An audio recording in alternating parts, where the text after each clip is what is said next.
सबै विश्वासी दाजुभाइ दिदीबहिनी युथ लिडर अग्रजनहरू अनि सबैलाई म पास्टर विनोद विश्वबाट यो समयमा सबैलाई फेरि पनि जय मसीह भन्दछु र विशेष गरी आज म परमेश्वरको वचन लिएर तपाईहरुको माझमा उपस्थित भएको छु र यो वचनबाट तपाईले आशिष पाउनुहुन्छ भन्ने म आशा गर्दछु र विशेष गरी आजको मेरो विषय छ परमेश्वरले घृणा गर्ने कुरा, परमेश्वरले मन नपराउने कुरालाई लिएर म तपाईहरुको माझमा आएको छु र परमेश्वरले 6वटा कुरा हितोपदेशको पुस्तक 6 अध्यायको 16 पददेखि हामी हेर्यौं भनेदेखिलाई त्यहाँ 6वटा कुरा लेखिएको छ। 6वटा कुरा चाहिँ परमेश्वरले मन नपराउने कुरा छ र परमेश्वरले 6वटा कुरालाई चाहिँ एकदमै घृणा गर्नुहुन्छ। त आज हामी साच्चै यो 6वटा कुरामा लागेको छौं भने आजको वचनले तपाईहरुलाई छर्लङ्ग बुझ्न सक्नुहुन्छ र हामी 16 देखि हेर्यौं भनेदेखिलाई 6वटा कुरा चाहिँ छन् जसलाई परमेश्वरले घृणा गर्नुहुन्छ, सातौं चाहिँ जो उहाँको दृष्टिमा घृणित छन् भनेर लेखिएको छ र अब हामीलाई 6वटा कुरा चाहिँ कुन चाहिँ परमेश्वरले मन पराउनु भएको छैन। हामीले अहंकारी आँखा, झुट बोल्ने जिब्रो भनेको छ है र आँखा चाहिँ परमेश्वरले हामीलाई के को लागि बनाइदिनु भएको छ र आँखा चाहिँ साँच्चै नै अहंकारी आँखा भनेर हामी पाउँदैछौँ र यो आँखाले चाहिँ हामी यो संसारमा असल कुरा हेर्नको लागि, राम्रो कुरा हेर्नको लागि चाहिँ परमेश्वरले हामीलाई सृष्टि गर्नुभएको छ। यो आँखाले चाहिँ परमेश्वरको महिमा होस्, असल कुरो हेरेर परमेश्वरको आदर गर्न सकौँ, असल कुरो देखेर चाहिँ आदर गर्न सकौँ भनेर परमेश्वरले हामीलाई आँखा दिनुभएको छ। तर अहिले संसारमा यो आँखाले संसारको कुरो हेरेर, नराम्रो कुरो हेरेर है यो आँखा चाहिँ त्यसमा चाहिँ हामीले बिजी गराएका छौँ। पाप कुरोहरू देखेर हामी त्यो जब देखिसकेपछि चाहिँ हामी सरासर हामी पाप गर्न गइरहेको हुन्छौँ र त्यसले गर्दाखेरि यो आँखाले जुन कुरो देख्छौँ, जुन नराम्रो कुरो हेर्छौँ, नराम्रो कुरो सोच्छौँ, यो आँखाले गर्दाखेरि चाहिँ हामीले पापमा लागि पर्छौँ र त्यसले गर्दाखेरि चाहिँ यो आँखा चाहिँ परमेश्वरले चाहिँ यसै कारणले गर्दाखेरि यो अहंकारी आँखालाई झुट बोल्ने जिब्रो र जिब्रोलाई पनि परमेश्वरले कति स्वादिष्ट हामीलाई यो जिब्रो दिनुभएको छ। परमेश्वरले कति राम्रो जिब्रो दिनुभएको छ जसमा कि हामीले खानपिन बनाउँदाखेरि अनि त्यो जो टेस्ट गर्छौँ यो जिब्रोले नै छुट्याउन सक्छ है। यो जिब्रोको कस्तो ठुलो काम छ। तर आज यो संसारमा हेऱ्यौँ भनेदेखि यो जिब्रोले हामी स्पष्ट बोल्छौँ है। यो जिब्रो छैन भने हामी बोल्न सक्दैनौँ, परमेश्वरको महिमा गर्न सक्दैनौँ। हामी थुप्रै कुरा यो जिब्रोले गरिरहेको छ। तर जिब्रोले चाहिँ आज कति नराम्रो कुरो बोलिरहेको छौँ, मान्छेलाई बिजाउने कुराहरू बोलिरहेको छौँ, पाप कुराहरू बोलिरहेको छौँ। यो जिब्रो चाहिँ साँच्चै नै परमेश्वरले हामीलाई यसरी असल कुरो बोल्नको लागि परमेश्वरले जिब्रो दिनुभएको छ र हामी हुनसक्छ हामी कतिजना विश्वासी दाजुभाइ दिदीबहिनी प्रभुको छोराछोरीहरूले यो जिब्रोलाई आज कुन काममा लगाइरहेको छौँ, कुन ठाउँमा लगाइरहेको छौँ, कुन कुरो बोल्दैछौँ, कुन कुरो बोल्नुपर्छ, कुन कुरो बोल्नु हुँदैन, कुन कुरो सोच्नु हुँदैन, यो सबै कुरोहरू साँच्चै नै जिब्रोमा छ। र त्यस यो जिब्रो जुन यो हामीलाई जिब्रो दिनुभएको छ, यो जिब्रोले चाहिँ हामीले कुन कुरो बोल्नुपर्छ, कुन कुरो मानिसमा साँच्चै नै असर पर्ने कुराहरू हामीले बोलिरहेको हुन्छौँ। यो संसारमा मान्छेलाई प्याच्चा हामीले भनिरहेका हुन्छौँ, जिन्दगीभरि चोट लाग्ने कुरो यो जिब्रोबाट हामी बोली पठाउँछौँ। तर वास्तवमा यो जिब्रो परमेश्वरले दिनुभएको जिब्रो साँच्चै यस्तो नराम्रो कुरो बोल्नको लागि, नराम्रो कुरो मान्छेलाई बिजाउनको लागि यो जिब्रो बनाइदिएको होइन। र साँच्चै नै हामी यो जिब्रोले गर्दा खानपिन चाख्छौँ, जिब्रोले स्वादिष्ट जिब्रोले यसलाई छुट्याउँछ, तितो पिरोदेखि लिएर सबै कुरो यो जिब्रोले छुट्याउँछ।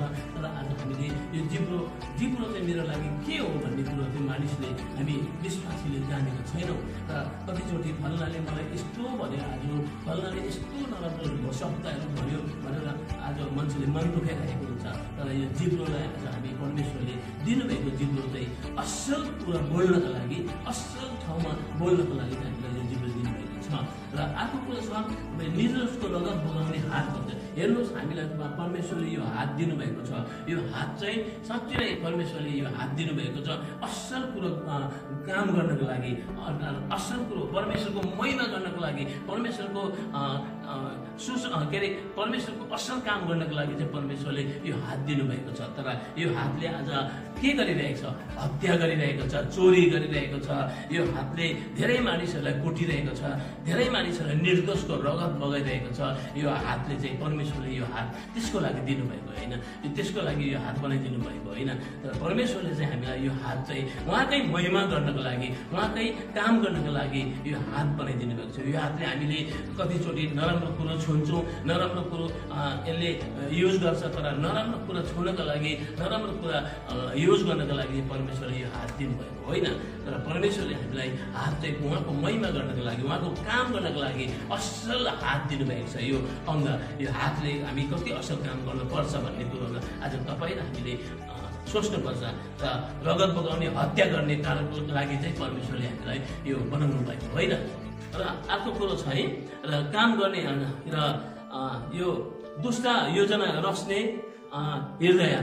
अब योजना मान्छेले यो हृदय दिनुभएको छ, परमेश्वरको मन्दिर हो यो र हृदय चाहिँ साँच्चै नै परमेश्वरले आज उहाँको यो हृदय चाहिँ परमेश्वर बस्ने ठाउँ हो। यो हृदयमा चाहिँ हामी साँच्चै नै परमेश्वरलाई बास राख्ने ठाउँ हो। र यो हृदयमा चाहिँ हामीले खराब सोच्नु हुँदैन, यो हृदयमा चाहिँ एकदम असल कुराहरू राख्नुपर्छ, सोच्नुपर्छ। र हृदयभित्र चाहिँ खराबी काम गर्ने, झट्टै अग्रसर हुने पाइलाहरू छन् होइन।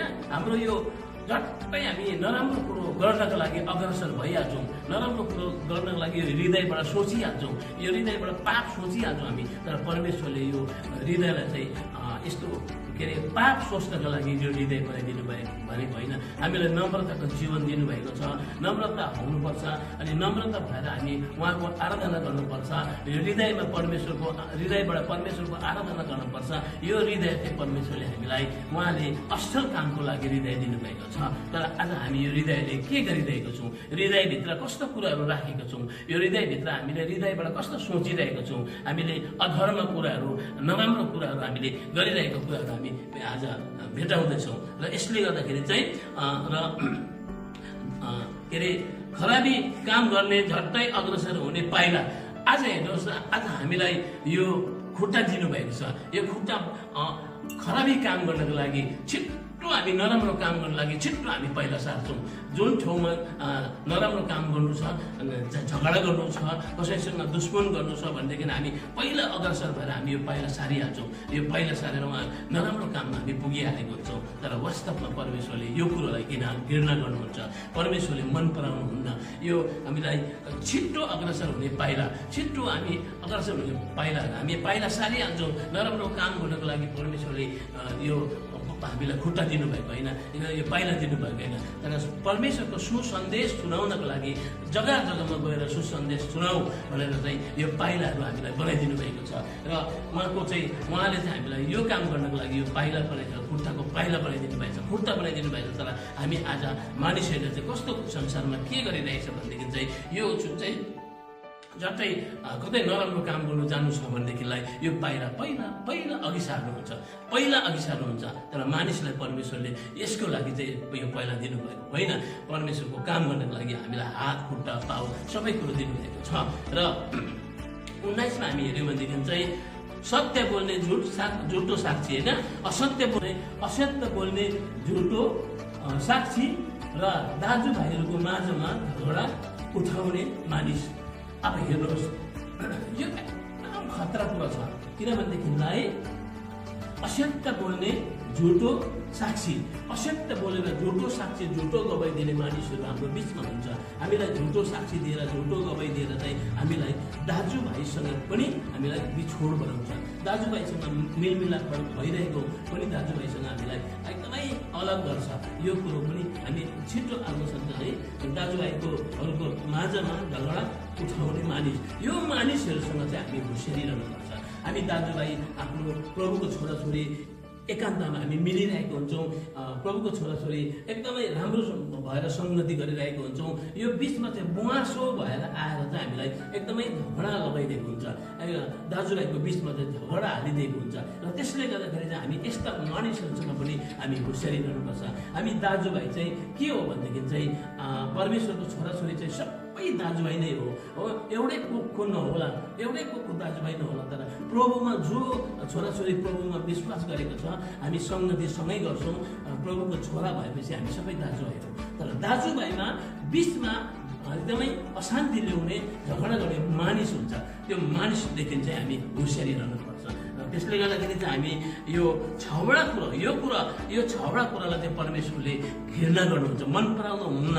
हामी होसियारी रहौँ, यो छवटा कुरादेखि हामी होसियारी रहौँ। हामी कतिजना विश्वासी दाजुभाइ अग्रजन सबैजना हामी यो छवटा कुरामा सायद अहिलेसम्म कतिजना लागि परेको होला, र यस्तो कुरादेखि हामी होसियारी रहौँ। हामी एकदमै परमेश्वरको महिमा गरौँ। यो अङ्कारी आँखा र झुट बोल्ने जिब्रो अनि नराम्रो हृदय यो भएको छ भने परमेश्वरले यस्ता मानिसहरूलाई ग्रहण गर्नुहुन्न, यस्ता मानिसहरूलाई मन पराउनुहुन्न। र त्यसले गर्दाखेरि योबाट चाहिँ हामी अलग भएर साँच्चै नै परमेश्वरको असल हृदय लिएर, असल हात लिएर, असल खुट्टा लिएर हामी परमेश्वरको महिमा गरौँ, असल आँखा लिएर परमेश्वरको महिमा गरौँ। र परमेश्वरले यसमा आशिष दिनुहुन्छ। र परमेश्वरको वचन आज यहीँसम्म राख्दै फेरि सबैलाई जय मसीह।